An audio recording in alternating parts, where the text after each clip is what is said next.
ওয়ার্ডপ্রেসের introduction বলতে আমরা গুগলে চলে আসলাম। গুগলে চলে এসে আমরা এখানে জাস্ট গুগলে সার্চ করলাম যে ওয়ার্ডপ্রেস লিখে। তো কিভাবে বুঝবেন যে কোন সাইটে গেলে ওয়ার্ডপ্রেস পাবেন, এটা তো বোঝা উচিত আগেই। কারণ অনেক সাইটেই ওয়ার্ডপ্রেস আপনি দেখতে পারেন, কিন্তু এক্স্যাক্টলি কোন কোন সাইটগুলো ওয়ার্ডপ্রেসের ভেন্ডর বা ওয়ার্ডপ্রেসের বলতে পারেন ডিরেক্টলি মালিক, ওদের কাছে সব কিছু পাবেন গেলে। তো এখানে দুটো বিষয় বুঝতে হবে। প্রথমত যে ওয়ার্ডপ্রেস একটা সফটওয়্যার। আমরা যেমন মাইক্রোসফট ওয়ার্ড এক্সেল চালাই, যেমন ওখানে কাজ করতে পারি, অনেক কিছু সেভ করতে পারি, ঠিক একইভাবে ওয়ার্ডপ্রেস হচ্ছে একটা সফটওয়্যার, বাট এটা একটা ওয়েব প্ল্যাটফর্ম যেখানে আপনি আপনার নিজের মতো করে সাইটটাকে ডেকোরেশন করতে পারেন, আপনার ইচ্ছা মতো প্লাগ ইন থিম অ্যাড করতে পারেন, যেগুলো আমরা আস্তে আস্তে আজকের ক্লাসের পর থেকে দেখব। তো ওয়ার্ডপ্রেস দুইভাবে কাজ করে, একটা হচ্ছে ফ্রি আর একটা হচ্ছে কি পেইড। পেইড বলতে আবার এমনটা না আপনাকে টাকা দিয়ে কিনতেই হবে। আমরা বলি যে ফ্রি প্ল্যাটফর্ম, আর একটা হচ্ছে কি সেলফ হোস্টেড প্ল্যাটফর্ম। এই সেলফ হোস্টেডটা কিছু কিছু সময় পেইড হয়, মানে প্রিমিয়াম হয়, আবার কিছু কিছু সময় আপনি চাইলে যে না আমি প্রিমিয়াম ইউজ করবো না, আমি ফ্রিতেই চালান, কিন্তু ফ্রিতে চালালে অনেক সমস্যা। এটা ভালো করেই জানেন যে ফ্রি মানেই অনেক কিছুতেই ঝামেলা আছে। দেখবেন যে 2 দিন 3 দিন পর সার্ভার ডাউন হয়ে গেছে, ডোমেইন নাই হয়ে গেছে, এরকম প্রবলেম আপনারা পাবেন। তো ফ্রি ব্যাপার যেটা দুটো আগে যেটা বললাম যে একটা হচ্ছে ফ্রি হোস্টেড আর একটা হচ্ছে সেলফ হোস্টেড। তো ফ্রি হোস্টেডটা কেমন করে আপনারা বুঝবেন, যে ওয়ার্ডপ্রেস মূলত দুটো সাইট, ওয়ার্ডপ্রেসের মেইন সাইট হচ্ছে দুটো। একটা হচ্ছে এই যে wordpress.com, যেখানে বলেই দিছে, এই যে wordpress.com বলেই দিছে যে create a free website or blog. আর দেন আরেকটা হচ্ছে কি, এটা wordpress.org, এটা হচ্ছে কি blog tool publishing platform and CMS. তো মূলত wordpress.com আর wordpress.org এই দুটোই হচ্ছে ওয়ার্ডপ্রেসের মেইন সাইট। wordpress.com-এ গেলে আপনি কী করতে পারবেন, নিজের একটা ফ্রি সাইট তৈরি করতে পারবেন, যার এক্সটেনশন থাকবে wordpress.com। মনে করেন যে murad.wordpress.com, এটা হচ্ছে কি সাবডোমেন বেস একটা সাইট। যেমন ব্লগার বা ব্লগস্পটে যেমন দেখেন না যে murad.blogspot.com ফর এক্সাম্পল। তো ঠিক একইভাবে ওয়ার্ডপ্রেসেও এমনটা। আপনি চাইলে এমনটা করতে পারেন যে না আমি সেলফ হোস্টেড ওয়ার্ডপ্রেসে যাওয়ার আগে এই wordpress.com ইউজ করে দেখবো যে কীভাবে কাজ করে ওয়ার্ডপ্রেস। আপনাকে কিন্তু এখানে তেমন কোনো সেটিং কিছুই করতে হবে না, জাস্ট একটা ওয়েবসাইট ক্রিয়েট করবেন, আপনার ইউজার নেম ক্রিয়েট করলেই আপনি ফ্রি একটা সাইট পেয়ে যাবেন, একটা ড্যাশবোর্ড পেয়ে যাবেন, যেখানে গিয়ে আপনি সব কিছু নিজের মতো কন্ট্রোল করতে পারবেন। তবে এখানে একটা ব্যাপার আছে যে থার্ড পার্টি কোনো কিছুই এখানে অ্যাড করতে পারবেন না, মানে কোনো কোড বলেন, কোনো থিম বলেন, কোনো প্লাগ ইন বলেন, কিছুই অ্যাড করতে পারবেন না, এটা রেস্ট্রিক্টেড। ঠিক আছে, যা করতে হবে ওদেরই দেয়া আছে, ওগুলো ইউজ করতে পারবেন, বাইরে থেকে কিছুই নিতে পারবেন না। আর সেলফ হোস্টেড সেটা ফ্রি হোক আর পেইড হোক, আমি কিন্তু বলছি যে পেইড হোস্টিং বা পেইড ডোমেনও আছে, আবার ফ্রি হোস্টিং ফ্রি ডোমেনও কিন্তু আছে, তাই না? তো আপনারা যেটা ইউজ করেন না কেন, ফ্রি আর পেইডে সুবিধা আছে, বাট টাকা খরচ করতে হবে প্রতি বছর, আর ফ্রিতে প্রবলেম আছে, টাকা দিতে হবে না। যাই হোক, এটা ডিপেন্ড করবে আপনাদের চাহিদার ওপর। তো ফ্রির ব্যাপারে সেটা হচ্ছে যে এখানে আপনারা ইচ্ছা মতো নিজেদের লেখা লিখতে পারবেন, নিজেদের ওয়েবসাইট তৈরি করতে পারবেন, এবং একটা কাস্টমার ডোমেইন অ্যাড করে আপনারা ওটাকে নিজেদের নামেই চালাতে পারবেন। যেমন murad.com, তখন wordpress.com বাদ হয়ে যাবে কিন্তু। তবে ওই ডোমেনটা নিতে গেলেও আপনাকে wordpress.com থেকেই নিতে হবে, বাইরে যেতে পারবেন না। যেটা blogger.com সাপোর্ট দেয়, যে আপনি নিজেই আপনি একটা বাইরে থেকে ডোমেন কিনে সেখানে অ্যাড করতে পারবেন, কিন্তু ওয়ার্ডপ্রেস সেটা দেয় না। ঠিক আছে, আর এটা হচ্ছে এই ব্যাপার। কিন্তু আরেকটা ব্যাপার হচ্ছে কি, যে আপনি এখানে চাইলেন যে আপনি একটু এক্সপেরিমেন্ট করবেন যে এদের ব্যাক এন্ডটা কেমন দেখতে হয়, প্লাগ ইন কীভাবে কাজ করে, থিম কীভাবে কাজ করে, কীভাবে একটা পোস্ট তৈরি করতে হয়, কীভাবে একটা পেজ তৈরি করতে হয়, কীভাবে মেনু বা কীভাবে সেটিংস করতে হয় ওয়ার্ডপ্রেসের সাইট থেকে। আপনি এখানে একটা ট্রায়াল দিলেন, একটা দিয়ে দেন, মনে করেন যে নিজের সাইট এখন সেলফ হোস্টেড সাইট তৈরি করবেন। ঠিক আছে, তো এখানে সবচেয়ে মজার ব্যাপার হচ্ছে কি, যে আপনি সেলফ হোস্টেড করেন আর সেলফ হোস্টেড না করেন, বাট wordpress.com এই সাইটটি ইউজ করা উচিত এই কারণেই যে আপনার এক্সপিরিয়েন্স পাবে। আর দ্বিতীয়ত হচ্ছে যে সেলফ হোস্টেড সাইট যদিও ইউজ করেন, কিন্তু এই wordpress.com এর কিছু থার্ড পার্টি আছে, ইউটিলিটি আছে, যেগুলো আপনার আবার ওই সেলফ হোস্টেডে গিয়ে কানেকশন চাইবে। ঠিক আছে, এমনটা না যে দিতেই হবে, বাট আপনি যদি ইউজ করেন ওই ইউটিলিটিগুলো, তাহলে wordpress.com এর কানেকশন চাইবে ওরা। বোঝা গেছে কথাটা? তো হ্যাঁ, জি,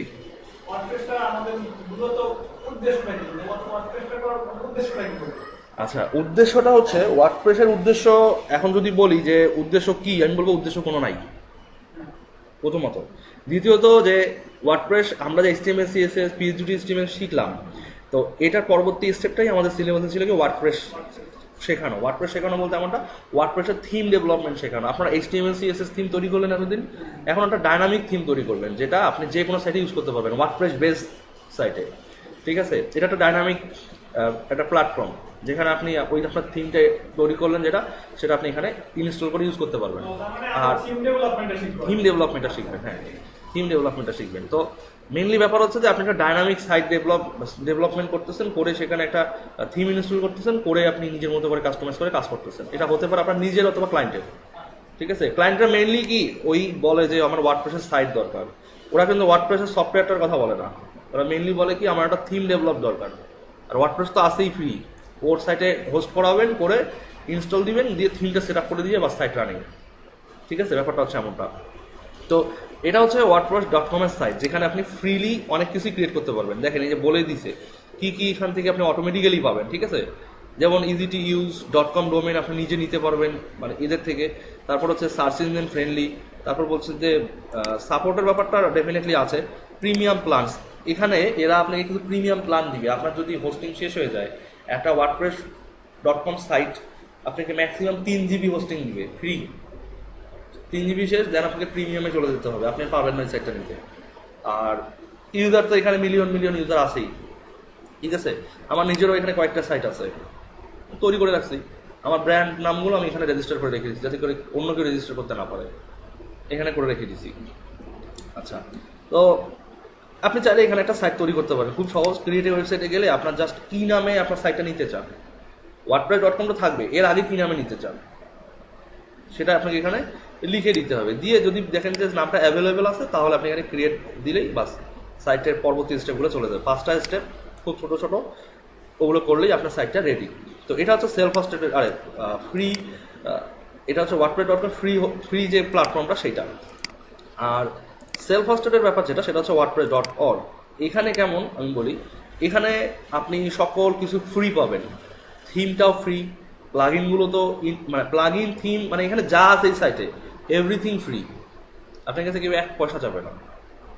ঠিক আছে, তো এখানে মেইন ব্যাপারটা কি যে এদের যে সফটওয়্যারটা, ওয়ার্ডপ্রেস যে সফটওয়্যারটা, এই সফটওয়্যারটা প্রায় সময় আপডেট হয়, নতুন নতুন ফিচার আসে, বিভিন্ন প্রবলেম সলভ হয়। তো এখন ভার্সন চলতেছে 4.22।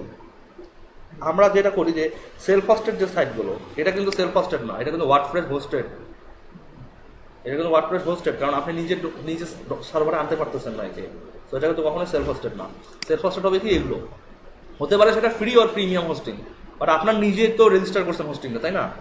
ওই সাইটে ইনস্টল করছেন, তো এটাই হচ্ছে ব্যাপার, যে এটা হচ্ছে সেলফ হোস্টেড আর ফ্রি হোস্টেডের ব্যাপার। তো এই সফটওয়্যারটাকে প্রথমে আপনাকে এখান থেকে ডাউনলোড করতে হবে। ডাউনলোড করে এবার আপনার ডোমেইন হোস্টিং যেখানে অ্যাড করছেন ওখানে গিয়ে আপলোড করে ইনস্টল দিতে হবে। বাট আমরা এই কাজটা করবো অনেক পরে, থিম ডেভেলপমেন্ট পুরোপুরি শিখবো, জানবো। একদম পুরোপুরি বলতে আবার এমন না যে একদম এ টু জেড শিখতে হলে বছর খানিক কোর্স করতে হবে টানা, তাহলে শেষ হবে। ঠিক আছে, আমরা নির্দিষ্ট একটা লেভেল পর্যন্ত শিখবো এবং এরপরে গাইডলাইন থাকবে যেগুলো দিয়ে আপনারা আরও সামনে থেকে আগায় যেতে পারবেন। তো যেটা বলছিলাম যে এইটাকে প্রথমে আপনাকে ডাউনলোড করতে হবে। ডাউনলোড করে আপনি যেহেতু আপাতত ডোমেইন হোস্টিং করতেছেন না, বা আপনি প্রথমত ডেভেলপমেন্ট শিখতেছেন, সো কোনো দরকার নাই ডোমেইন এবং হোস্টিং, মানে রিমোট হোস্টিং দরকার নেই কোনো। আমরা কি করব, আমাদের যে পিসি আমরা যেটা চালাই এইটাকেই আমরা একটা সার্ভার তৈরি করব। ঠিক আছে, তো প্রথমত এখানে আপনি কি করবেন, যে ডাউনলোডে ক্লিক করা মাত্র এখানে কয়েক সেকেন্ডের মধ্যে ডাউনলোডটা স্টার্ট হবে। দেখেন ফাইলের সাইজ দিয়ে দিচ্ছে এখানে যে 6.5। ঠিক আছে, এখন ডাউনলোড ক্লিক করেন, ডাউনলোডটা কিন্তু এই যে এখানে শুরু হয়ে যাবে। দেন ডেস্কটপ বা যেখানে আপনার দরকার সেখানে সেভ দেন, ডাউনলোড হচ্ছে। আচ্ছা, এখন যেটা বললাম যে লোকাল সার্ভার তৈরি করতে হবে, কেমন করে করবেন লোকাল সার্ভার তৈরি, ইটস আ কোশ্চেন ডেফিনেটলি। তো লোকাল সার্ভার তৈরি করতে হলে আপনাকে দুটো সফটওয়্যার আছে, একটা হচ্ছে একটা হচ্ছে জ্যাম্প সার্ভার আর একটা হচ্ছে ওয়ার্ম সার্ভার। তো জ্যাম্প সার্ভার পাইতে হলে আপনাকে যে অ্যাড্রেসে যেতে হবে সেটা হচ্ছে, আমি এখানে লিখে দিই, আপনারা লিখে নিতে পারেন। এটা হচ্ছে বানানটা, হ্যাঁ, জ্যাম, মানে এই প্রথমে দুটো এক্স দিয়ে বোঝানো হচ্ছে, প্রথম এক্সটা দিয়ে বোঝানো হয় যে ক্রস প্ল্যাটফর্ম। এটা একটাই সফটওয়্যার যেটা যে কোনো অপারেটিং সিস্টেমে চলে, উইন্ডোজ, লিনাক্স আর ম্যাক, এর একটাই ভার্সন সব ইয়েতে চলে। ঠিক আছে, তারপরের এক্সটা দিয়ে বোঝানো হচ্ছে এটা দিয়ে কি বোঝানো হচ্ছে আমি শিওর জানি না, বাট পরেরটা দিয়ে বোঝানো হচ্ছে যে এ দিয়ে বোঝানো হচ্ছে অ্যাপাচি, যেটা হচ্ছে একটা সার্ভারের মডিউল। সার্ভার মডিউল মানে রিমোট সার্ভার মডিউল বলেন আর লোকাল হোস্ট সার্ভার মডিউল বলেন, এই অ্যাপাচি সার্ভার বলা হয়। এইটাই কিন্তু মূলত এই হোস্টিং সার্ভারের ফাইলগুলোকে ম্যানেজ করে চলে। এগুলো নিয়ে ডিটেলস জানতে চাইলে আপনাকে আরো রিসার্চ করতে হবে। তারপর এম দিয়ে বোঝানো হয়েছে কি মাই এসকিউএল ডেটাবেস, ঠিক আছে। আর পি দিয়ে বোঝানো হয়েছে কি পিএইচপি, এটা একটা ফ্রি স্পি প্ল্যাটফর্ম সফটওয়্যার, ঠিক আছে। তো এখন কথা হচ্ছে যে ওয়ার্ডপ্রেস তো একটা সফটওয়্যার এবং ডাইনামিক সফটওয়্যার। তো একে যদি আপনি চালাতে চান বা আপনি যদি ড্যাশবোর্ডে যাইতে চান, প্লাগ ইন অ্যাড করতে চান, থিম অ্যাড করতে চান, তাহলে কি করতে হবে? লগ ইন করতে হবে, নাহলে তো ব্যাক ইন পাবেন না। নাকি পাবেন লগ ইন ছাড়াই? তো এই জন্যই কি করতে হবে? ইউজার ক্রিয়েট করতে হবে। আর ইউজারের জন্যই মূলত এই ডেটাবেস মাই এসকিউএল। আর পিএসপি হচ্ছে কি প্রোগ্রামিংগুলো ডাইনামিক সাইটের জন্য পিএসপিটা ইউজ করা হয় এখানে, বোঝা গেছে। ওয়ার্ডপ্রেস হচ্ছে একটা পিএসপি মাইএসকিউএল নির্ভর একটা database driven web application software বা ওয়েব অ্যাপ্লিকেশন, ঠিক আছে। পিএসপি এবং মাইএসকিউএল এর উপর তৈরি একটা ওয়েব অ্যাপ্লিকেশন বা একটা ওয়েব বেস সফটওয়্যার। মানে যদি সংক্ষেপে বলতে চান তাহলে এটা।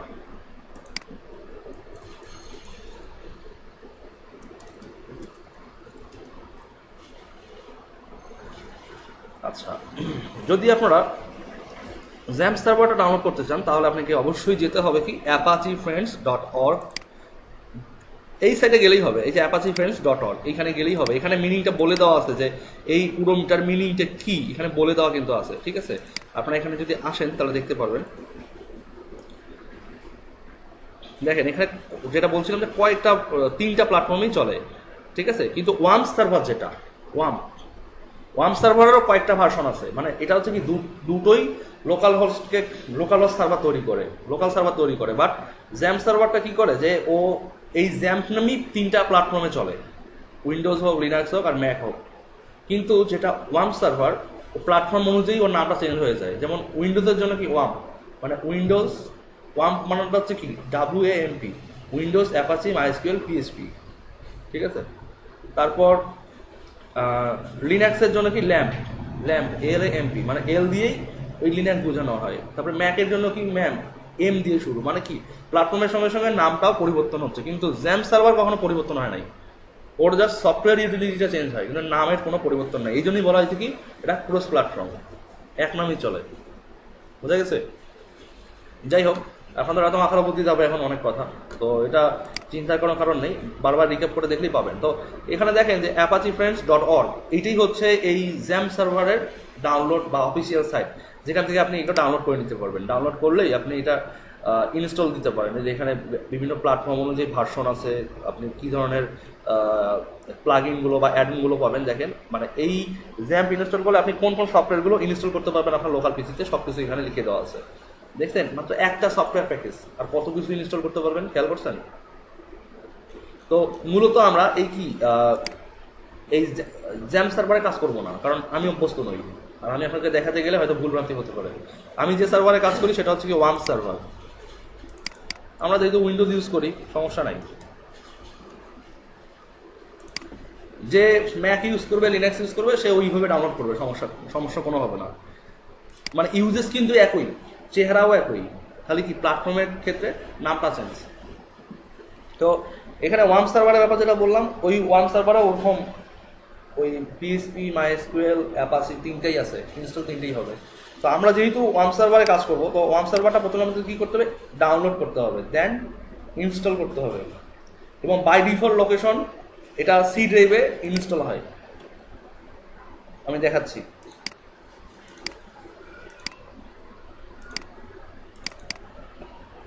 বাই ডিফল্ট যখন আপনি ইনস্টল করবেন, এটা সি ড্রাইভে ওয়ার্ম নামে একটা ফোল্ডার তৈরি করবে, ঠিক আছে।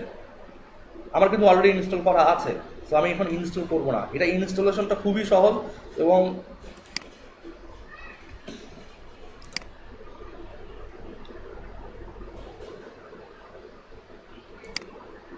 আচ্ছা, আমাদের ওয়ার্ডপ্রেস ডাউনলোড হয়ে গেছে। আমরা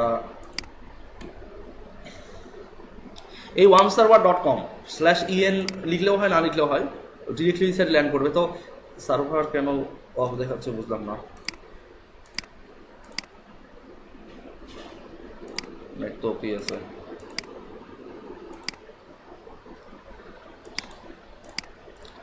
আচ্ছা আমরা একটু ব্যাক করি।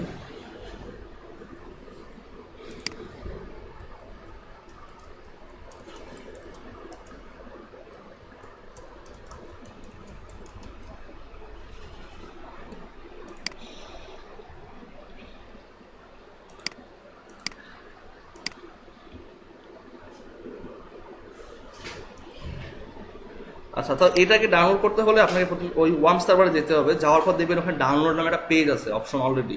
তো জাস্ট ওখানে ক্লিক করে ডাউনলোড করবেন। আপনার এখানে কয়েকটা বিট আছে, যেমন যদি আপনি 32 বিট অপারেটিং সিস্টেম চালান তাহলে 32 বিট সফটওয়্যারটাই আপনাকে ডাউনলোড করতে হবে। আর 64 চালান তাহলে 64 বিট একটা ইনস্টল করতে হবে। কিন্তু যদি ফের করেন তাহলে কোনো কাজ করবে না। তবে হ্যাঁ, 64 বিটে 34 বিটের সফটওয়্যার চলে, কিন্তু 32 বিটে কিন্তু 64-এর সফটওয়্যার চলবে না। ঠিক আছে, তো আপনি যদি 64 বিটের অপারেটিং সিস্টেম চালান তাহলে 64-এ যদি চালান তাহলে কি 32 বিটের যদি ওয়ার্ম সার্ভারটা আপনার পিসিতে থাকে ওটা ইনস্টল করে চালাতে পারবেন। ঠিক আছে, তো যাই হোক, এটাই ওপেন হচ্ছে না, বুঝলাম না যে সার্ভার হয়তো বা ডাউন মেবি। তো হ্যাঁ হ্যাঁ হ্যাঁ, তো অবশ্যই চেষ্টা করবেন আমি যে সফটওয়্যারগুলো রেফারেন্স দিলাম এগুলো তাদের ভেন্ডর সাইট থেকে ডাউনলোড করতে। থার্ড পার্টি সাইটে যাবেন না, কারণ ভাইরাস ইফেক্টেড থাকতে পারে। ঠিক আছে, আর যদি ভেন্ডর সাইট থার্ড পার্টিকে রেফার করে তাহলে যেতে পারেন, কারণ ওটা স্ক্যান করাই থাকে, এই জন্যই রেফারেন্স করছে। তো যখন ইনস্টল হবে, যখন ডাউনলোড হবে, ডাউনলোড হওয়ার পরে আপনারা এখানে ভার্সন অনুযায়ী ফাইলগুলো পাবেন। তো ভার্সন আমার কাছে লেটেস্ট যে ভার্সনটা আছে সেটা হচ্ছে 2.4। ঠিক আছে, এখানে দেখেন যে X86, এই X86 মানে কি 32 বিট। আপনি 32 বিটে কখনোই 32 বিট দেখবেন না। এই X86 কেন লিখা আজ পর্যন্ত আমি জানি না। আর 64 বিটে 64 বিটই লিখা থাকে। তো এখানে আপনি এটাকে জাস্ট ডাবল ক্লিক করবেন। ওই জ্যাম সার্ভারও কিন্তু ইনস্টলেশন সেম, আলাদা কোনো পার্থক্য নাই। জাস্ট এখানে ইয়েস করবেন। ইয়েস করার পরে ওরা আপনাকে একটা এই যে উইন্ডো দিবে, তারপর নেক্সট করবেন, তারপর আই অ্যাকসেপ্ট দিবেন, দেন নেক্সট করবেন, তারপর এই যে যেটা বললাম যে সি ড্রাইভে একটা ওয়ার্ম নামের ফোল্ডার তৈরি হবে। এটাকে কখনোই চেঞ্জ করবেন না, তাহলে কিন্তু কনফিগারেশন ঝামেলা হবে। এটা কখনোই চেঞ্জ করবেন না। দেন নেক্সটে যাবেন, এখানে আইকন নিতে চান কিনা দেখাই দিবেন, দেন নেক্সট করবেন। তখন আপনাকে আপনার একটা ইমেল অ্যাড্রেস চাইবে আর আপনার নাম চাইবে, লোকাল হোস্টের অ্যাড্রেস চাইবে। কিছুই চেঞ্জ করবেন না, জাস্ট নেক্সট করে যাবেন, ইনস্টল দিবেন। ইনস্টল কমপ্লিট যখন হবে, কমপ্লিট হওয়ার পরে আপনার ডেস্কটপে একটা আইকন আসবে। সেই আইকনটা হচ্ছে এরকম, ওয়ার্ম সার্ভারের আইকনটা আসবে। আমি দেখাই ডেস্কটপে কেমন থাকে এটা। এই যে এমন এমন একটা আইকন আসবে, এটাকে ডাবল ক্লিক করে ওপেন করবেন। ঠিক আছে, তো আমি দেখাই। আচ্ছা, আমার এখানে এখন ওপেন নাই। এটাকে ডাবল ক্লিক করলে এরকম একটা ইউজার অ্যাক্সেস চাইবে, ইয়েস করে দিবেন। তো ইয়েস করে দেওয়ার পর দেখেন এখানে একটা লাল আইকন আসছে, তাই না? এটা কিন্তু রেকর্ডিংয়ে দেখা যাবে না। সো আপনারা এখানে খেয়াল করেন, রেকর্ডিং কিন্তু টাচবারের উপর পর্যন্ত। এখানে একটা আইকনটা আস্তে আস্তে কি হবে, যে এই যে যখন সবুজ হবে তখনই কিন্তু একমাত্র অনলাইন পাবেন। স্ক্রিনে খেয়াল করেন, এটা কিন্তু টাচবারটা কিন্তু রেকর্ডিংয়ে নাই। সো টাচবারের কিছু বিষয় মিস করবেন এখানে। সেটা হচ্ছে যে যখন এই সবুজ ভাবটা আসবে তখনই কিন্তু এটা অনলাইন হবে, এবং যখন অনলাইন হবে তখন কি করবেন, কাজ শেষ, থিম ডেভেলপমেন্ট কমপ্লিট, কিছুই হয়নি করা এখনো। তো আমরা কি করবো, জাস্ট লিখবো আমাদের অ্যাড্রেস বারে লোকাল হোস্ট। এই লোকাল হোস্ট লিখবো। লোকাল হোস্ট লিখলে একদম হুবহু এরকম একটা পেজ পাবেন। তবে হ্যাঁ, হুবহু বলবো না, কারণ ভার্সন অনুযায়ী এদের ইন্টারফেসটা কিছু চেঞ্জ আসতে পারে। না না, লোকাল হোস্টের কোনো নেট কানেকশন দরকার নেই তো। না, এটাই তো মজা লোকাল হোস্টে কাজ করার। নেট কানেকশন লাগবে না তো এখানে, কিন্তু লোকাল আপনার পিসিতে ইনস্টল করলেন। ঠিক আছে, হ্যাঁ। তবে আর একটা ইম্পর্টেন্ট ব্যাপার, সেটা আমি বলে রাখি, সেটা যদি স্কাইপ ইউজ করে থাকেন তাহলে কিন্তু এই লোকাল হোস্ট রান করতে আপনাদের ঝামেলা করতে হবে। স্কাইপ স্কাইপ স্কাইপ সফটওয়্যার, হ্যাঁ, কারণ স্কাইপ যে পোর্ট ইউজ করে লগ ইন করে, ঠিক ওয়ার্ম সার্ভারও সেই একই পোর্ট ইউজ করে লগ ইন করে। সো এইটাকে ডিসেবল করতে হবে। এই জন্য স্কাইপ থেকে টুলস, অপশনস, এখান থেকে অ্যাডভান্সে যাবেন, গিয়ে কানেকশন, এই যে এখানে দেখেন যে use port 8 and 443 for additional incoming connection, এটা কিন্তু চেক করা থাকে। এটাকে আনচেক করে দিবেন, দিয়ে সেভ দিবেন। সেভ দিয়ে হয় পিসি রিস্টার্ট দিবেন, পিসি রিস্টার্ট দেওয়াই বেটার। তাহলে কি হবে, পোর্টগুলো আপডেট হয়ে যাবে। ঠিক আছে, রিস্টার্ট দিলেন বা স্কাইপ রিস্টার্ট দিলেন, দেওয়ার পর যদি স্কাইপ যদি প্রথমবার যখন সেভ করবেন না, তখন কি দেখাবে যে নেক্সট যখন স্কাইপ যখন নেক্সট আপডেট ইয়ে করবে, নেক্সট টাইম যখন লগ ইন করবে তখন সে কনফিগার করবে। ঠিক আছে, ওই জন্য কি করবেন যে পিসিটা রিস্টার্ট দিবেন। ইনকেস যদি পিসি রিস্টার্ট পসিবল না হয়, মনে করেন কোনো ডাউনলোড চলতেছে, তখন স্কাইপটা রিস্টার্ট দিবেন, তাহলেই কিন্তু কনফিগারেশনটা সেভ হবে। দেন লোকাল হোস্ট আবার রিপ্লেস করবেন। যদি দেখেন যে সার্ভার নট ফাউন্ড দেখাচ্ছে, তাহলে ওই স্কাইপের এই প্রবলেম দেখবেন। দেন আপনি এটা লোকাল হোস্টে ব্রাউজ করবেন, লোকাল হোস্ট এভাবে চলে আসবে। এখানে কয়েকটা বিষয় যে পিএইচপি কী কী ফিচার আছে, সেই ফিচারগুলো কিন্তু এখানে লেখা আছে। পিএইচপিতে এই সফটওয়্যারে পিএইচপিতে কী কী ফিচার আছে সেগুলো নিয়ে সেখানে ল্যান্ড করছে। ঠিক আছে, এরপর বলতেছে কি MySQL ভার্সন কত সেটাও আছে, পিএইচপি ভার্সন, অ্যাপাচি ভার্সন সবই আছে এখানে। তো দেখতে পারবেন, আপনি এখানে দেখলেই বুঝবেন যে কেউ অনেকে বলতে পারে যে আপনার সফটওয়্যারে বা লোকাল মানে আপনার ওয়ার্ম সার্ভারের ভার্সন কত, বা আপনি যে ওয়ার্ম সার্ভার চালান অ্যাপাচি ভার্সন কত, MySQL ভার্সন কত, পিএইচপি ভার্সন কত, বলতে পারে না। তো এখান থেকে দেখে কিন্তু বলে দিতে পারেন যে আমার অ্যাপাচি ভার্সন এত, পিএইচপি ভার্সন এত, MySQL ভার্সন এত। অনেক সময় কিন্তু ভার্সনগত কারণে অনেক প্রবলেম থাকে। সো ভার্সনকে উল্লেখ করে দিয়ে কিন্তু সলভ করা যায়। ঠিক আছে, সো এটা মাথায় রাখবেন। দেন এখানে টুলসের কথা বলা আছে। টুলসে দুইটা জিনিস, একটা হচ্ছে এই পিএইচপি ইনফোতে গেলে এই সার্ভারে পিএইচপির যে ফাইল কনফিগারেশনগুলো আছে সেগুলোর ইনফরমেশন লিস্ট আকারে সব শো করবে, দেখেন। ঠিক আছে, একদম পুরো লিস্ট আকারে এখানে শো করবে, সব যত কনফিগারেশন আছে পিএইচপির সবগুলো এখানে শো করবে। এটা হচ্ছে পিএইচপি ইনফো, এটা একটা ফাংশন জাস্ট। এই যে পিএইচপি ইনফো লিখে দুটো ফার্স্ট ব্র্যাকেট সেকেন্ড ব্র্যাকেট দিলেই, sorry first bracket start close করলেই এই পেজটা আসবে। আপনি যদি এই লোকাল হোস্টে একটা পিএইচপি ফাইল তৈরি করে শুধুমাত্র ওই পিএইচপি ইনফো এই ব্র্যাকেটটা স্টার্ট ক্লোজ করেন, আর যদি লোকাল হোস্ট থেকে সেটা ব্রাউজ করেন, হুবহু এই পেজটাই পাবেন, যেটা এখানে আমরা এখান থেকে পাচ্ছি। ঠিক আছে, আর পিএইচপি মাই অ্যাডমিনটাই হচ্ছে সেই জায়গা যেখানে আপনি সকল প্রকার ডাটাবেস পাবেন। ডাটাবেসগুলো আপনি যত ধরনের সফটওয়্যার মানে ডাটাবেস ড্রিভেন সফটওয়্যার ইনস্টল করবেন, ওয়ার্ডপ্রেস, জুমলা, ম্যাজেন্টো, ড্রুপাল, যত কিছু আছে যেগুলো ডাটাবেসের উপর চলে এবং যেগুলো পিএইচপি সাপোর্টেড, মানে পিএইচপি নির্ভর সফটওয়্যার, মানে পিএইচপি দিয়ে তৈরি, যেগুলো পিএইচপি MySQL দিয়ে তৈরি, সেগুলোর জন্য আপনি এখানে আপনি যখন লগ ইন করবেন তখন এখানে লিস্টগুলো দেখতে পারবেন। বোঝা গেছে?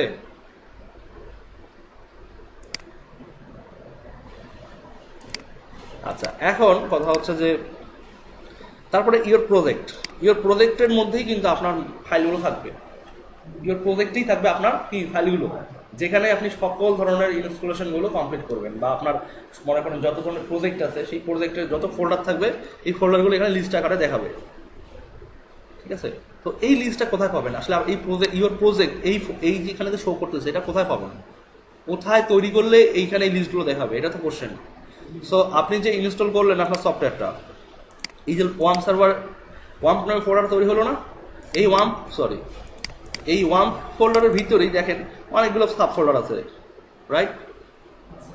আছে, এর ভিতরেই এই যে www এইখানে যান, যে দেখেন এগুলো আছে, এই দুটো কোনো দেখাবে না। এই ইন্ডেক্স ফাইলটাই কিন্তু এই এমনটা, ইন্ডেক্স ফাইলটার কারণেই কিন্তু এমনটা আসে। আপনি যদি ইন্ডেক্স ফাইলটা ডিলিট করে দেন তাহলে কিন্তু এই ফাইলটা দেখতে পারবেন না। ঠিক আছে, সো ইন্ডেক্স আর টেক্সট এসকিউএল এই দুটোকে কখনো ডিলিট করবেন না, মনে থাকবে, এটা কিন্তু ডিলিট করবেন না।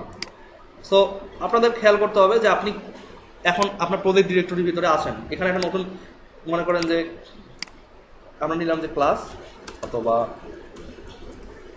ব্যাচ 5 লিখলাম, এভাবে লিখলাম। হ্যাঁ, তো লিখে এখন কি করবো, আমি রিফ্রেশ দিই, দেখেন তো এখানে ব্যাচ 5 নামে কোনো ফোল্ডার আছে নাই। সো আমি এখন রিফ্রেশ দিলাম, আসছে ব্যাচ 5, এটাই কিন্তু প্রজেক্ট ডিরেক্টরি। সো আমরা প্রজেক্ট ডিরেক্টরিটা মূলত এইভাবে রাখবো না, আমরা রাখবো কি আমাদের আগে থেকেই করা আছে অফিস ব্যাচে, এইভাবে আমরা রাখবো যে এখানে দেখেন আগের ব্যাচগুলো এখানে আছে, পরের ব্যাচ এটা আপনাদের টাস্কে অ্যাড হলো। তো এখন কিভাবে বুঝবেন, অফিস ব্যাচ এখানে রিফ্রেশ দেন, ওটা চলে যাবে। আর এখন অফিস ব্যাচে যান, এখন আছে আপনাদেরটা, তো এখানে যান। তো মূলত আমরা এই ব্যাচ 5-এর ভিতরেই ওয়ার্ডপ্রেসটাকে ইনস্টল করবো, এবং যখনই ব্যাচ 5-কে আমরা ডিরেক্টলি ব্রাউজ করবো আমাদের সাইট লোড হবে। মানে এটাই হচ্ছে আমাদের লোকাল হোস্টের ডোমেইন। যখন আমরা রিমোট সার্ভারে আপলোড করবো এই সবগুলো ক্লাস শেষ করার পরে, তখন আমরা দেখবো একটা লাইভ সাইট কেমন হয়। বোঝা গেছে? সো আমরা এখানে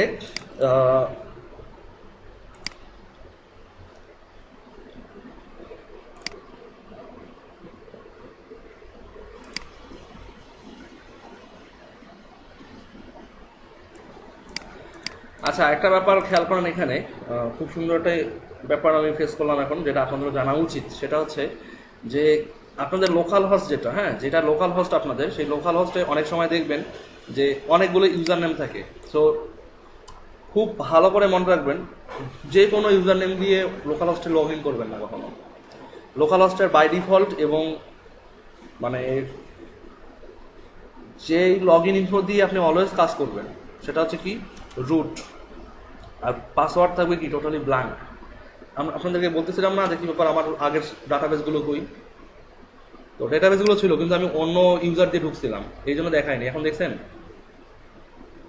তো অনেক সময় আপনাদের ক্ষেত্রে এমনটা হতে পারে। লোকাল হোস্ট কিন্তু বাই ডিফল্ট অনেকগুলো ইউজার তৈরি করে রাখে। ইউজারগুলো দেখতে হলে আপনাদেরকে যেতে হবে হচ্ছে এখান থেকে সেটিংস থেকে সরি এখানে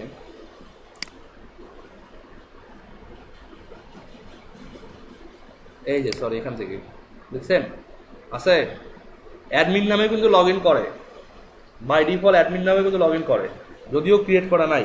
কিন্তু আপনারা অলওয়েজ রুট লিখে ঢুকবেন, রুট আর ডব্লিউটি রুট, এই রুট লিখে ঢুকলেই আপনারা কিন্তু এখানে এগুলো দেখতে পারবেন, ঠিক আছে। সো এই জিনিসটা মাথায় রাখেন যে অবশ্যই যদি এখানে আপনার ইয়ে না থাকে, যদি কখনো দেখেন যে ডাটাবেস নাই, খেয়াল করবেন যে আপনি কি কোন নাম দিয়ে লগ ইন করছেন, তাহলে কিন্তু আপনারা ওটা আবার হুবহু পেয়ে যাবেন। হ্যাঁ, লগ আউট বাটনটা কোথায় গেল?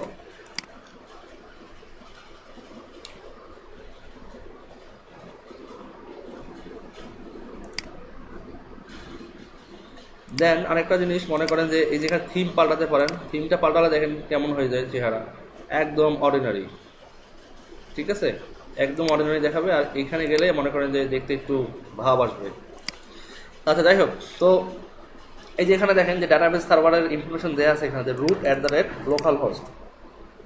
তো ঠিক আছে, আমরা এখন আমাদের মূল কাজে আসি চলে। আপনারা যদি ব্যাকডেটেড কোনো ইনস্টল দেন, ওয়ার্ম সার্ভার ইনস্টল দেন, তাহলে কিন্তু এরকম করে লগ ইন করতে বলবে না, ডিরেক্টলি পিএসপি মাই অ্যাডমিন এই কন্ট্রোল প্যানেলে ঢুকে যাবে। কিন্তু যদি আপডেটেড 2.3 বা 2.4 ভার্সন যেগুলো, এগুলোতে কিন্তু লগ ইন ইনফো দিতে হবে। সো অলওয়েজ ইউজার নেম দিবেন রুট, আর পাসওয়ার্ড থাকবে ব্ল্যাঙ্ক, পাসওয়ার্ডে কিছু দিতে হবে না, দেন গো করবেন, তাহলে লগ ইন হয়ে যাবে, ঠিক আছে। আচ্ছা, এখন এটা হচ্ছে ম্যাটার যে এখানে আমাদের ডেটাবেসগুলো লিস্ট দেখাচ্ছে, যেগুলো আমরা টেম্পোরারি আমাদের ক্লাসের জন্য ডেটাবেসগুলো ক্রিয়েট করে রাখছি। সো এইখানের ম্যাটার হচ্ছে যে ওয়ার্ডপ্রেস ইনস্টল করতে হলে আপনাকে এখানে এই পিএসপি মাই অ্যাডমিনে কয়েকটা কাজ করতে হবে। এক নম্বর হচ্ছে একটা ডাটাবেস থাকতে হবে। আপনারা যখন রিমোট সাইট ইনস্টল করবেন, মানে সার্ভারে আপলোড করবেন যখন, তখন আপনাকে একটা আগে ডাটাবেস তৈরি করতে হবে। ওই ডাটাবেসের আন্ডারে আপনাকে একটা ইউজার নেম তৈরি করতে হবে। ওগুলো আমি দেখাবো ডেফিনেটলি, কিন্তু এইখানে কাজ লোকাল হোস্টের কাজ কিছুটা কম, কারণ লোকাল হোস্টে অলরেডি একটা ইউজার নেম তৈরি করাই আছে, সেটা কি রুট। জাস্ট তৈরি করতে হবে কি ডাটাবেসটা, তাহলেই কিন্তু কাজ হবে। সো আমরা এখানে ডেটাবেসে আসি, এখানে আমরা একটা নাম দিতে পারি ব্যাচ 5, ডাটাবেসের নাম হচ্ছে ব্যাচ 5 দিলাম, ক্রিয়েট হয়েছে, আসছে এখানে। এর ভিতরে যাই, কিছু আছে আমাদের কিন্তু, আর এখানে এই পিএসপি মাই অ্যাডমিনের কোনো কাজ নাই। তো এখানে কি কোনো আপডেট হওয়ার কথা? এখানে তো ব্যাচ 5 লিখলাম, তাহলে আপডেট হবে এখানে কিছু হয়েছে? কিছু আপডেট হয় নাই, কেন আপডেট হবে এখানে? আমরা তো কিছুই করিনি এর ভিতরে এখনো, জাস্ট বললাম কি ব্যাচ 5 নামে একটা আমরা ডাটাবেস তৈরি করে রাখলাম। সো এখন আমাদের মূল কাজ হচ্ছে আমরা ওয়ার্ডপ্রেসটা ডাউনলোড করলাম। ডাউনলোড কোথায় হইলো আমাদের? ওয়ার্ডপ্রেস ডাউনলোড কোথায় হইলো? ডেস্কটপ হয়েছে, এই যে এটা 4.22 ডাউনলোড হয়েছে এখানে। তো আমরা এখানে কি করলাম, এটাকে জাস্ট এখানে কি করবো, এটাকে অথবা আমরা জাস্ট এটাকে কাট করে আমরা আমাদের একদম ব্যাচ 5-এর ডিরেক্টরিতে নিয়ে গিয়ে রেখে দিলাম, ঠিক আছে। তো এখন কি লোড করবে? হয়েছে, লোড হয়েছে, কিছুই হয় নাই, এটা তো জিপ ফাইল একটা। সো এটাকে আপনি এখন এক্সট্রাক্ট করেন, দেখেন এক্সট্রাক্ট করলে ভিতরে কত কিছু আসে, অনেক বড় ফাইল হয়ে যাবে। প্রায় 17 megabyte plus.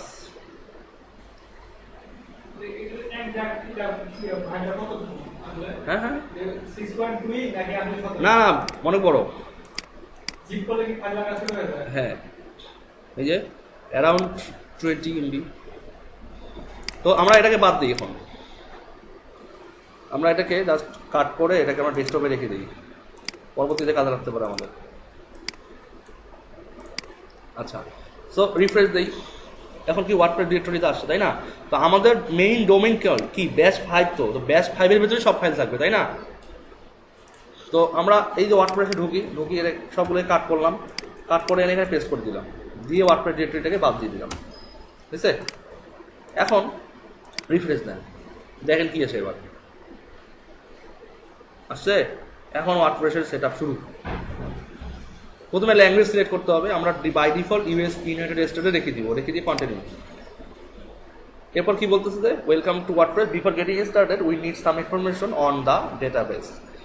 You will need to know the following items before proceeding: database name, database user, password, database host, or table prefix if you want to run more than one WordPress in a single database. খুব important ব্যাপার 5 নম্বরটা। প্রথমটা বলি database name, আমরা কিন্তু database name already পাইছি, batch 5। Database user name কি পাইছি? রুট। পাসওয়ার্ড কোনো আছে? নাই।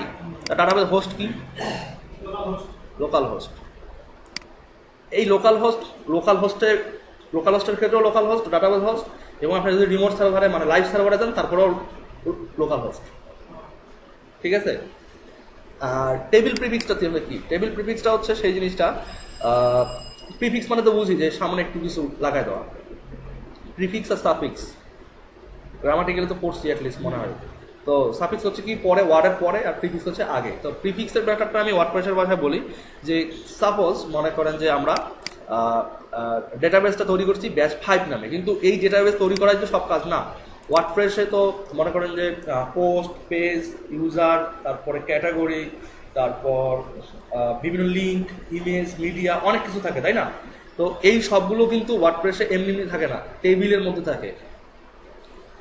ওয়ার্ডপ্রেস যখন ইনস্টল হয় বাই ডিফল্ট ও 11টা টেবিল ইনস্টল করে, তারপরে কমেন্ট থাকে, 11টা টেবিল সে ইনস্টল করে, এবং 11টা টেবিলের বাই ডিফল্ট একটা করে নাম আছে। তাহলে খেয়াল করেন যে এখানে বলছে যে if you want to run more than one WordPress, more than one মানে একের অধিক, ইন এ সিঙ্গেল ডেটাবেস, যদি একটা সিঙ্গেল ডাটাবেসের মধ্যে আপনি একের অধিক বা দুটো আপনি ওয়ার্ডপ্রেস ইনস্টল করতে চান দুটা সাইটের জন্য। সাপোজ আপনার সার্ভার অ্যাডমিন একটার বেশি ডোমেইন অ্যাড করতে দেয় না, একটার বেশি ডাটাবেস অ্যাড করতে দেয় না আপনার রিমোট সার্ভারে, তাহলে কি করবেন? কিন্তু আপনার তো ওই একটা সার্ভার ছাড়ার উপায় নাই, কারণ আপনার টাকা অল্প, আপনি প্যাকেজ আপডেট করতে পারতেছেন না এনি হাউ। তো সেই ক্ষেত্রে কী হবে যে একটা ডাটাবেসের মধ্যেই আপনি ওয়ার্ডপ্রেসও ইনস্টল দিতে পারেন, জুমলাও ইনস্টল দিতে পারেন, ম্যাজেন্ডাও ইনস্টল দিতে পারেন। জাস্ট কী করতে হবে, একটা প্রিফিক্স অ্যাড করতে হবে, অথবা এই জুমলা গ্রুপাল আলাদা ব্যাপার। মনে করেন যে যেহেতু বলছে যে সিঙ্গেল ডাটাবেসে মোর দেন ওয়ান ওয়ার্ডপ্রেস, কারণ যদি দুটো ওয়ার্ডপ্রেস ইনস্টল করেন তাহলে কি হবে, ওই 11টা টেবিলই তো বারবার একই আসবে, একই নামে টেবিল আসবে না? খেয়াল করেন, যদি দুটো ওয়ার্ডপ্রেস ইনস্টল করেন আর বাই ডিফল্ট 11টা করে টেবিল আসে, তাহলে কি হবে, যখন দুটো ইনস্টল দিবেন 22টা টেবিল আসবে একই নামে। আসলে কি 22টা আসবে? যখন একটা আগে ইনস্টল দিয়েছেন আবার নতুন করে একটা ইনস্টল দিলেন, তা নতুন করে তো ওই সেম 11টাই পাইলো, আবার কি করবে, ওভাররাইট করবে না? তাহলে আগের যে হিস্ট্রি সব মুছে গেল, তখন দুটো সাইড একটা ডাটাবেসের উপর চলবে, মানে 11টা টেবিলের উপর চলবে। কিন্তু উচিত ছিল দুটো সাইড 22টা টেবিল হবে, 3টা হলে 33টা টেবিল হবে, এমনটাই তো। এই জন্যই বলা হয়েছে যে সাইট টেবিল প্রিফিক্স অ্যাড করেন যদি একটা ডাটাবেসে একের অধিক ওয়ার্ডপ্রেস ইনস্টল করতে চান। সে ব্যাচ আপনি প্রথমে নর্মালি ওয়ার্ডপ্রেস যা ডাটাবেস প্রিফিক্স নেয় নিচে ইনস্টল করছেন, দ্বিতীয়টা নেবেন কি যে ব্যাচ 5 আন্ডারস্কোর, তারপর টেবিলের নামগুলো আমি দেখাচ্ছি এগুলো। তো আমরা লেটস করতে যাই আগে। দেখেন টেবিল প্রিফিক্স কিন্তু বাই ডিফল্ট WP_ দেয়াই আছে। আমি আসি, ডেটাবেসের নাম কি দিছি আমরা, ব্যাচ 5, ইউজার নেম কি ছিল, রুট, আর এটা হচ্ছে পাসওয়ার্ড ব্লাঙ্ক ছিল, আর লোকাল হোস্ট ডাটাবেস হোস্ট ছিল কি লোকাল হোস্ট। টেবিল প্রিফিক্স, তো এখানে WP আন্ডারস্কোর প্রতিটা ওয়ার্ডপ্রেস ইনস্টলের বাই ডিফল্ট এটাই দেওয়া থাকে, এটা ইউজ করতে পারেন, সমস্যা নেই। কিন্তু ম্যাটার হচ্ছে হ্যাকাররা কিন্তু জানে যে ওয়ার্ডপ্রেসের ডিফল্ট টেবিল প্রিফিক্স হচ্ছে WP আন্ডারস্কোর, এবং টেবিল প্রিফিক্স ছাড়া ওয়ার্ডপ্রেস কখনোই ইনস্টল হবে না। আপনি যদি মনে করেন যে না টেবিল প্রিফিক্স বাদ দিব, ইনস্টল নেবে না, ঠিক আছে। সো WP আন্ডারস্কোর রাখতে পারেন, অথবা এখানে এখানে অলওয়েজ চেঞ্জ করে দেওয়া উচিত, কারণ হ্যাকার তো জানে এই টেবিল প্রিফিক্স জানা থাকলে ও জানে যে ওয়ার্ডপ্রেসের টেবিলের নামগুলো কি কি। যদি টেবিল প্রিফিক্স মিলে যায় তো আপনার সাইট হ্যাক হইতে 1 মিনিট লাগবে না, ঠিক আছে। কিন্তু টেবিল প্রিফিক্স আপনি আপনার মতো করে দিয়েছেন, ও নাম জানছে তাতে কি দিচ্ছে, কিন্তু টেবিল প্রিফিক্স তো মিলাতে পারবে না।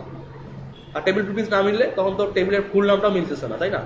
সো এখানে এই জন্য কি দিবেন, আমরা দিলাম যে B5। অবশ্যই আন্ডারস্কোরটা দিবেন, কারণ আন্ডারস্কোরটা দিয়েই মূল টেবিলের নাম আর টেবিল প্রিফিক্স দুটো সেপারেট হয়। খেয়াল করেন আমাদের এখানে আগের ইনস্টল আছে, দেখেন এই যে ব্যাচ 1 আন্ডারস্কোর কমেন্ট মেটা, এরপর দেখেন আমরা বাই ডিফল্ট রাখছিলাম একটা যে WP আন্ডারস্কোর কমেন্ট মেটা। বুঝছেন টেবিল প্রিফিক্সটা কেন ইউজ করা হয়? এই 11 টেবিল আলাদা, আবার এই 11 টেবিল আলাদা, তাই না? ব্যাপারটা বুঝছেন কি? তো এইটাই আমি বোঝাচ্ছিলাম। এই জন্যই মূলত এখানে ব্যাচ 5 নামে যে ডাটাবেসটা আমি তৈরি করছিলাম, বাট মূলত আমি কিন্তু এই ওয়ার্ডপ্রেসটা ইনস্টল করবো হচ্ছে RS ক্লাসের ভিতরে, যাতে করে আপনারা দেখতে পারেন যে একাধিক ওয়ার্ডপ্রেস একটা ডাটাবেসের মধ্যে কিভাবে থাকে, ঠিক আছে। সো আমরা কি করবো, এখানে RS ক্লাস এই ডাটাবেসটা ইউজ করবো, আর আমরা এই যে ব্যাচ 5 এটাকে কিন্তু ডিলিট করে দিব, এটা আমাদের দরকার নাই। আমরা লোকাল হোস্টে আসি, ডেটাবেসে যাই, আমরা এটাকে জাস্ট ডিলিট করে দিব, ড্রপ ডিলিট। এখন RS ক্লাস আমাদের আছে, RS ক্লাসে দেখতেছি আমরা অলরেডি দুটো আমাদের ওয়ার্ডপ্রেস ইনস্টল করাই আছে এবং 22টা টেবিল, তাই না?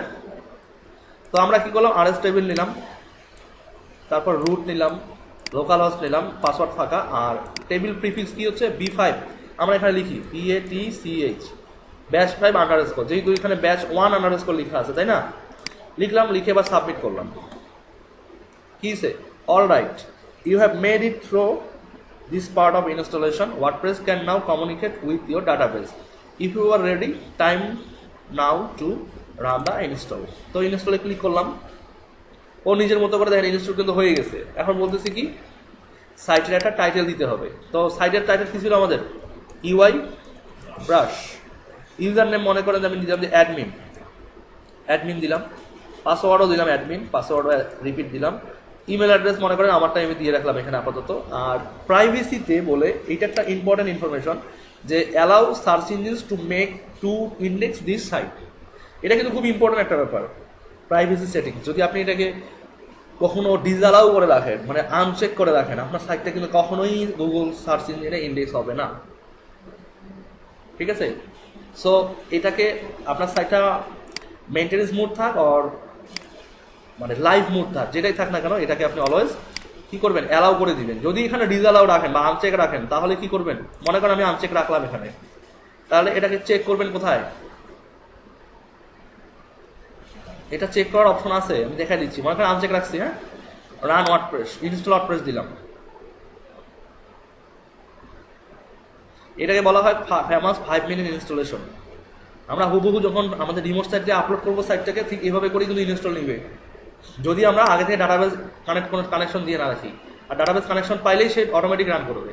সো ইনস্টল কিন্তু সাকসেস। এখন আমরা লগ ইন করি, অ্যাডমিন আর চুজ পাসওয়ার্ড তো আমরা দিয়ে আছে অ্যাডমিন, আর এটা হচ্ছে অ্যাডমিন, আমরা রিমেম্বার করি, করে লগ ইন করি, করছি। তো এখন কথা হচ্ছে যে প্রাইভেসি সেটিংসটা কোথায় পাবেন, ওইটা, তাই না? এখানে সেটিংসে আসেন, জেনারেলে যান, মানে ইন্ডেক্স করার অপশনটা, সেটিংস সেটিংস রিডিং এ আসি আমরা, দেখেন এখানে আছে না, চেক করা আছে, এটাই কিন্তু ওই অপশনটা। ওখানে আনচেক রাখছিলাম, বাট এখানে কিন্তু অলরেডি চেক হয়ে আছে। খেয়াল করেন যে কয়েকটা বিষয় যে ওখানে আপনি রাখতে পারেন, সমস্যা নাই, আবার এখান থেকেও আপনি সেটাকে ডি ইন্ডেক্স করে দিতে পারেন, যে discourage search engine from indexing my site. But আপনি এখানে কি করবেন, এটা চেক রাখা মানে কি,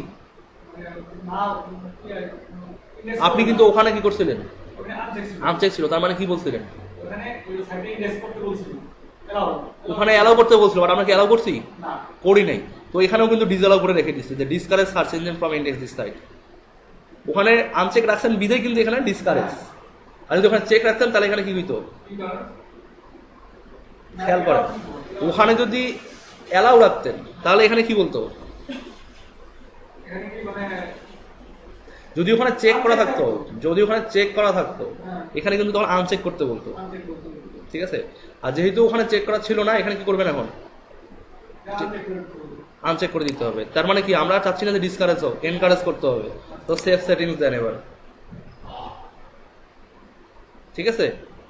এই এই ছোট পার্থক্যটা কিন্তু বুঝে রাখবেন যে ওখানে যদি আপনি অ্যালাউ না করেন অলরেডি ডিসঅ্যালাউ হয়ে থাকবে, তো ডিসঅ্যালাউটাকে আনচেক করে দিবেন। আচ্ছা আপু, আপনি মিস করছেন, ভিডিওটা দেখে নেবেন কি বলছি। আচ্ছা, তো আমাদের কিন্তু ইনস্টল কমপ্লিট হওয়ার পরে আমাদের কি হবে? এই ড্যাশবোর্ডের হোম পেজে এসে উপস্থিত, রেডি টু গো। মানে এটাই হচ্ছে আমাদের ওয়ার্ডপ্রেস ইনস্টল হওয়ার পরে একদম বাই ডিফল্ট ড্যাশবোর্ড বলা হয় এটাকে। দেখেন ড্যাশবোর্ড, ঠিক আছে? ড্যাশবোর্ড, এটাই হচ্ছে ওয়ার্ডপ্রেস ইনস্টলেশনের ড্যাশবোর্ড। তো এখান থেকে আপনি যে কাজটা করবেন সেটা হচ্ছে, এগুলো বলছে যে welcome to WordPress, customize site, write new post, add about page, visit your site. এখানে হাবিজাবি অনেক কিছুই বলছে। তো আমরা আমাদের সাইটটাকে ভিজিট করতে পারি এখান থেকে। ইউআই ব্রাশ, এটা আমাদের সাইটের টাইটেল। হ্যাঁ, হুম, আমরা অনেক এক্সপার্ট, তাই না? তো এখানে দেখেন যে আমরা কি করলাম, যে ইউআই ব্রাশে ধরলাম যেটা আমরা সাইট টাইটেল হিসেবে লিখছি, দেন ভিজিট সাইটে গিয়ে আমরা কি করলাম, ব্রাউজ করলাম আমাদের ডোমেইনটাকে। তো ডোমেইনটা ব্রাউজ করলে আমরা এমন পাচ্ছি। এটাই হচ্ছে ওয়ার্ডপ্রেসের বাই ডিফল্ট একটা থিম, যে থিমটা এই অ্যাপিয়ারেন্স থেকে থিমসে ক্লিক করলেই দেখবেন আছে 2015 এই থিমের নাম। ওয়ার্ডপ্রেসের প্রতিটা আপডেটের সঙ্গে একটা করে নতুন থিম দেয়, যেটাকে ওরা বছরের সঙ্গে মিল রাখে। হ্যাঁ, 2015 সালে এটা আপডেট হয়েছে। মানে 2015 সালে কি হয়েছে, ডেমো মানে ওদের বেটা ভার্সনগুলো রিলিজ হয়েছে। যেমন 4.22 ভার্সন না, এখন এটা কিন্তু বেটা ভার্সন। আবার 5 যখন হবে তখন হবে ফুল ভার্সন। ওই 5 ভার্সনটা হয়তো 2016-তে গিয়ে প্রকাশ পাবে, তখন আবার দেখবেন 2016 আসছে। তবে ওদের ডিফল্ট থিমগুলো অনেক সিম্পল আসে। তাহলে এ পর্যন্ত কোনো কোশ্চেন?